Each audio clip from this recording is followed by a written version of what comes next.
মিষ্টি খেতে ভালোবাসেন? যদি মিষ্টি পাতে নাই বা পড়ে তাহলেও চিনি চাই। অনেকে এরকম আছেন যারা শেষ পাতে মিষ্টি না পেলে পরেও ওই চিনি দিয়ে মুখ মিষ্টি করে নেন।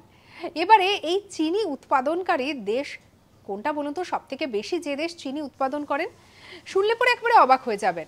বর্তমানে কিন্তু ব্রাজিলকে টেক্কা দিয়ে ভারত চলে এসেছে 1 নম্বরে। চিনি উৎপাদনকারী দেশ হিসেবে ভারত রয়েছে সবার উপরে। এবারে হয়তো প্রশ্ন আসতে পারে, ভারতের কোন রাজ্য তাহলে সব থেকে বেশি চিনি উৎপাদন করে? এই তালিকায় আবার রয়েছে মহারাষ্ট্রের নাম। শোনা যায় যে সব থেকে বেশি সংখ্যক চিনি নাকি মহারাষ্ট্র থেকে উৎপন্ন হয়। আর প্রত্যেক বছর এই সমস্ত চিনি বিদেশের মাটিতে রপ্তানি করে ভারত কিন্তু বিপুল পরিমাণে বৈদেশিক মুদ্রাও লাভ করে থাকে। তাই সব দিক থেকে বলা যেতে পারে মিষ্টি যতই আমাদেরকে এই সুগার বা এই ধরনের রোগগুলোর জন্য আমাদের অনেক সময় খেতে বারণ করা হয় ঠিকই, আবার এই চিনি কিন্তু আখেরে আবার ভারতকে লাভবানই করছে।